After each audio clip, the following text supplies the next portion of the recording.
YouTube వ్యూయర్స్కు మా ఆధ్యాత్మిక channel సాదరంగా ఆహ్వానం పలుకుతోంది. వీక్షకులందరకు నమస్సుమాంజలులు. ప్రస్తుత భాగంలో శ్రీ ఆది శంకరాచార్య విరచిత శివానందలహరి శ్లోక సంపుటిలోని 63, 64, 65 శ్లోకాల్లోని వివరాలను వింటారు.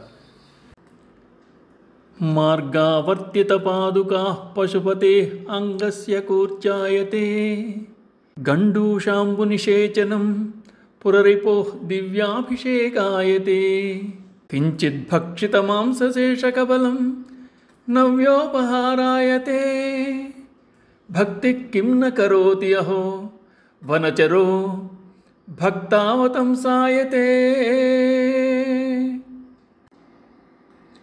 ఆహా, శివభక్తి మహిమ ఎంత ఆశ్చర్యకరము!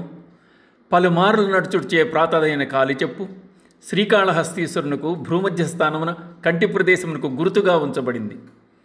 శివుని శరీరంపై కూర్చి అయ్యింది. భక్తుడు పుక్కిలించి ఉమిసిన నీరు పురరిపునకు గంగాజలాభిషేకమైంది. భుక్తావశిష్ట మాంసఖండము పరమేశ్వరునకు మహా నివేదన ద్రవ్యముగా ఉపయోగపడింది. కిరాతుడు భక్తశ్రేష్ఠుడయ్యాడు. హా, భక్తి తలుచుకుంటే కానిదేమున్నది, చేయలేనిదేమున్నది? ఇది కన్నప్పలోని భక్తిని తెలియజేసే శ్లోకం. నిజమైన భక్తునకు మడి ఆచారాలు నియమ నిబంధనలు అడ్డురావని, భక్తితో సేవిస్తే శివుడు ప్రసన్నుడవుతాడని, భక్తితో తరించవచ్చని చెప్పడానికి కన్నప్ప కథను శ్లోక రూపంలో చెప్పారు. శ్రీకాళహస్తికి కొంచెం దూరంలో ఊటుకూరు అనే ఊరుంది. ఆ ఊరిలోని బోయలగూడెంలో శివభక్తిపరులైన దంపతులకు ఒక కొడుకు పుట్టాడు. వాళ్ళు ఆ బిడ్డనికి తిన్నడు అని పేరు పెట్టారు. సూటి అయిన మనస్తత్వంతో పెరిగాడు కనుక తిన్నడు పేరు ఆ బాలునకు సార్థకమయ్యింది. తల్లిదండ్రుల వద్ద నుండి తిన్ననికి శివభక్తి అబ్బింది. జీవుల కరుణ కలిగిన తిన్నడు జంతువులలో ఆడ జంతువులను పసికోనలను వేటాడేవాడు కాదు. ఆ విధంగా జంతువుల్లో సహజంగా ఉండే కామ క్రోధ మదమాత్సర్యాలను జయించాడు. ఒకసారి తిన్నడు వేటకై వెళ్ళినప్పుడు ఒక అడవి పంది వల నుంచి తప్పించుకుంది. తిన్నడు దాని వెంటపడి వేటాడి చంపాడు. అలసిపోయిన తిన్నడికి దప్పికైంది. పందిని భుజాన వేసుకుని స్వర్ణముఖి నదీ తీరానికి చేరుకున్నాడు. అక్కడ కాళహస్తి దేవాలయాన్ని, కొండను చూచాడు. తిన్నడు పూర్వజన్మ సంస్కార ప్రభావంతో దేవాలయాన్ని చూడాలనిపించి కొండ ఎక్కాడు. అక్కడ శివలింగం కనపడగానే వెళ్ళి కావలించుకున్నాడు. తనివి తీరా స్పృశించాడు. ఆనందాశ్రువులు దొరులుచుండగా శివలింగంతో, స్వామి, ఈ నిర్జన ప్రదేశంలో ఒంటరిగా ఎలా ఉన్నావు? నీకు తోడెవరూ లేరే? నేను నీతో పాటు ఇక్కడే ఉంటాను. అయ్యో స్వామి, నీకు ఆహారం ఏది? ఆకలిగా ఉందా? ఉండు, నీకిప్పుడే ఆహారం తీసుకుని వస్తాను అని చెప్పి కొండ కిందకు వెళ్ళి ముందుగా శివునికి అభిషేకం చేయవలని తలచి పుక్కిటిలో నీరు పట్టాడు. శివుని పూజ కోసమే పువ్వులు సేకరించి తన తల మీద ఉంచుకొని ఒక చేతిలో తాను వేటాడి పచనం చేసి తెచ్చిన పంది మాంసమును పట్టుకొని మరొక చేత విల్లమ్ములు ధరించి శివుని వద్దకు వచ్చాడు.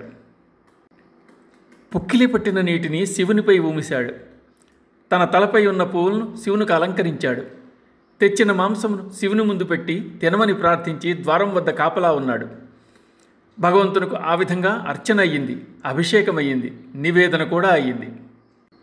పుక్కిలి పట్టిన నీటిని శివునిపై ఊమిశాడు. తన తలపై ఉన్న పువ్వులను శివునికి అలంకరించాడు. తెచ్చిన మాంసమును శివుని ముందు పెట్టి తినమని ప్రార్థించి ద్వారం వద్ద కాపలా ఉన్నాడు. భగవంతునికి ఆ విధంగా అర్చన అయ్యింది, అభిషేకమయ్యింది, నివేదన కూడా అయ్యింది. తిన్నడిలోని మూఢభక్తి భోళాశంకరుడైన కైలాసనాథుణ్ణి కదిలించి వేసింది. ఈ తంతు యావత్తు దైనందిన వ్యవహారంగా మారింది. మర్నాడు తిన్నడు దేవునికి ఆహారం కోసం అడవికి వెళ్ళాడు.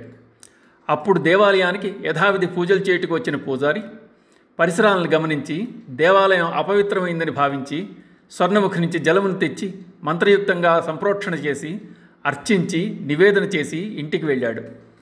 వరుసగా 5 దినములు దేవాలయం జరుగుతున్న ఇదే విధమైన తంతును చూచి నిష్ఠాగరిష్ఠుడైన పూజారి పరమేశ్వరునితో రోదిస్తూ మొరబెట్టుకున్నాడు. తిన్నని భక్తి ప్రపత్తులు చూపదలిచి శివుడు పూజారి కల్లో కనిపించి వానిని మరుసటి రోజు గుడిలోని శివలింగం వెనుక దాగి జరిగేది గమనించమని ఆదేశించాడు. తిన్నడు దేవాలయానికి వచ్చి రాగానే శివుని కుడికంటి నుండి రక్తము కారడాన్ని చూశాడు. ఏడ్చాడు. దేవుని కొరకు తెచ్చిన వస్తువులన్నీ కింద పడేశాడు. వెంటనే తనకు తెలిసిన మూలికా వైద్యం చేశాడు. అయినా రక్తం స్రవించడం ఆగలేదు. వానికి ఏం చేయాలో పాలుపోలేదు. తన కంటిని శివునికి పెట్టడమే పరిష్కారం అనుకున్నాడు. మరుక్షణం తన కుడికన్ను పెకిలించి శివునికి అమర్చాడు. శ్రమ ఫలించినందుకు సంతోషంతో నృత్యం చేయసాగాడు. ఆ సమయంలో శివుని ఎడమకన్ను నుండి కూడా రక్తం ధారగా కారసాగింది. తన ఎడమకన్నును కూడా తీసి పెట్టడానికి సిద్ధపడ్డాడు తిన్నడు. అంతలోనే అతడికి ఒక సందేహం వచ్చింది. మిగిలిన ఒక కన్ను తీసివేస్తే శివుని చూచేదెలా, కన్ను అమర్చేదెలా అనుకొని శివునిపై తన పాదము నుంచి గుర్తు కొరకై తన చెప్పును తీసి శివుని కనుబొమల మధ్య పెట్టాడు. తిన్నడు వెంటనే తన ఎడమకంటిని కూడా పెకిలించి వేయబోయాడు.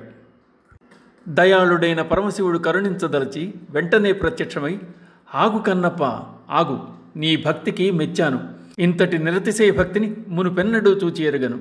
పంచాగ్నుల మధ్య నిలిచి తపమునర్చిన మునుల కన్నా నీ మనసు అతి పవిత్రమైంది. నా హృదయమునకు సంపూర్ణానందము కలిగించినది నీ ఒక్కడివే కన్నప్ప అంటూ ప్రశంసించాడు శివుడు. తన కన్నును ఈశ్వరునికి అర్పించిన తిన్నడు కన్నప్ప అయ్యాడు. కన్నప్ప నైనారుగా పిలువబడ్డాడు. కన్నప్పకు చూపు వచ్చింది. పూజారికి తిన్నడి రూపంలో అమోఘమైన శివభక్తి గోచరమైంది. మహాభక్తుడైన తిన్నడు తన కళ్ళనే పెకిలించి శివునికిచ్చట్లో అతడి సంపూర్ణ శరణాగతి, ఆత్మ నివేదన లోక విదితమయ్యాయి. కన్నప్ప మూఢభక్తి ముక్కంటిని ముగ్ధుణ్ణి చేసింది. శివుడు కన్నప్పతో, నీవు తినకుండా నాకు పెట్టిన నైవేద్యాన్ని ఇకపై ఆరగించని వరమిచ్చి అంతర్ధానమయ్యాడు. ఆ విధంగా శంకరాచార్యుల వారు శివభక్తి వైచిత్ర్యాన్ని వర్ణించి చెప్పారు. తిన్నడు పూర్వజన్మలో కిరాతార్జునీయంలో అర్జునుడన్న ఒక కథ కూడా ప్రచారంలోకి వచ్చింది. వక్షస్థాడనం అంతకస్య కఠినాపస్మార సంవర్ధనం భూభృత్పర్యటనం నమత్సురశిరః కోటీర సంఘర్షణం కర్మేదం మృదులస్య తావక పదద్వంద్వస్య గౌరీపతే మచ్చేతో మణిపాదుకా విహరణం శంభో సదాంగీకురు. ఓ పార్వతీపతి, యముని రొమ్మును తన్నుట, అతి కఠినమైన అజ్ఞానమును అణగద్రొక్కుట, కైలాస పర్వతం నందు తిరుగుట, ప్రణమిల్లు దేవతల యొక్క కిరీటముల ఒరిపిడి, ఈ 4 కార్యములు నీకు క్లేశము కలిగించుతున్నవి. నీ పాదములు అతి మృదువైనవి, కఠినత్వమును తట్టుకోలేనివి. కనుక నా మనస్సునందు నీ పాదములను ఉండనిమ్ము. నా మనస్సనిడి మణిపాదుకలను తొడుగుకొనుటకు అంగీకరించుము. శివుని పాదములకు నొప్పిని కలుగజేయు 4 విషయములను పేర్కొన్నారు శంకరులు.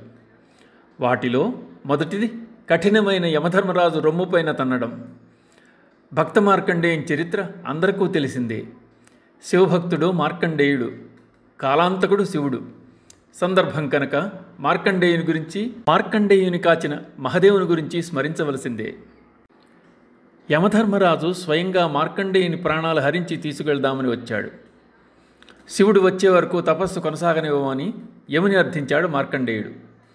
కాలచక్రాన్ని కఠినంగా అమలు చేసే కర్కశ హృదయుడు కాలుడు.